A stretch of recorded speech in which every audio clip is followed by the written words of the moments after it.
Há muitos anos, assisti a um filme que eu achei sensacional.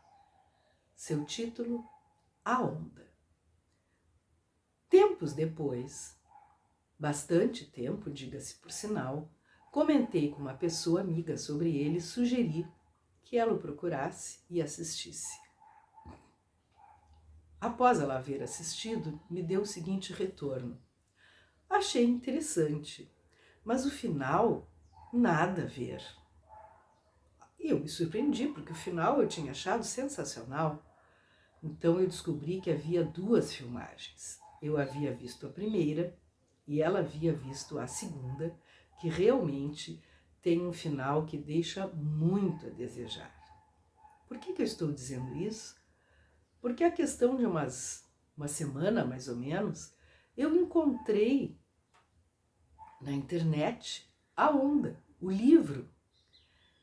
E vejam, quando ele chegou à minha casa, mesmo eu já conhecendo a história, eu o li em 2 horas.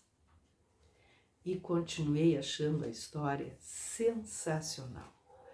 Essa história é baseada em fatos reais que aconteceram em 1969 numa escola da Califórnia.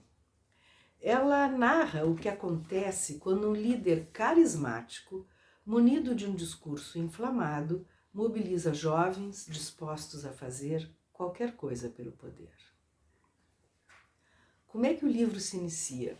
Um professor de história, de uma turma do que seria para nós aqui o ensino médio, está dando uma aula sobre a Segunda Guerra e mostra um filme sobre o nazismo, sobre o estado miserável em que foram encontrados os judeus sobreviventes, mostra os fornos de cremação, mostra aquela pilha de esqueletos, e os alunos ficam muito impressionados e perguntam para ele, para o professor, se toda a Alemanha era nazista. E o professor diz que não, que na verdade apenas 10% dos alemães eram filiados ao partido nazista. E os alunos então começam a descrer do que o professor havia mostrado no filme, dizendo, mas como assim? Como é que ninguém denunciou? Como é que mataram 10 milhões de pessoas e ninguém fez nada? Não dá, não, tem alguma coisa mal contada nessa história. O professor vai para casa pensando em o que fazer para que eles entendam o fenômeno que ocorreu. E então ele tem uma ideia.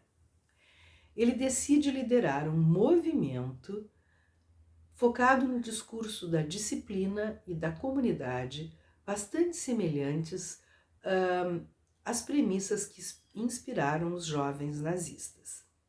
A esse movimento ele chamou a Onda. Esse movimento tinha um símbolo, tinha uma saudação, tinha palavras de incentivo e, de repente, a escola foi tomada pela onda. As pessoas se sentiram participantes de alguma coisa, não havia competição, todos eram iguais e os alunos acabam vendo a onda, por exemplo, como uma solução para os problemas de bullying, entre outros. E tudo vai num crescendo até que alguns alunos se recusam a participar da onda. E aí a coisa fica séria. Nós vamos ter denúncias, nós vamos ter maus tratos, nós vamos ter agressões e a coisa começa a fugir do controle. O professor está desesperado, sabe que ele precisa acabar com aquilo em seguida, antes que o pior aconteça. Não era o que ele havia previsto, aliás, ele nem havia previsto que fosse chegar tão longe. Mas ele precisa acabar de uma forma que responda aos alunos. Por que na Alemanha, uma minoria sendo filiada ao partido nazista, o resto não fez nada? E ao mesmo tempo, que não seja um simples terminar com a coisa. E ele está ali, passando a noite em claro, sem saber o que fazer, quando ele tem uma ideia que então ele leva em prática no dia seguinte e acaba com a onda de uma forma sensacional, que é justamente o que não há na segunda filmagem, que foi a que a pessoa a quem eu recomendei o filme assistiu. Eu já conhecia a história, mesmo assim eu li o livro em 2 horas. E eu tenho certeza de que se você gostar do livro, vai querer ver o filme. Mas lembre-se, a primeira filmagem.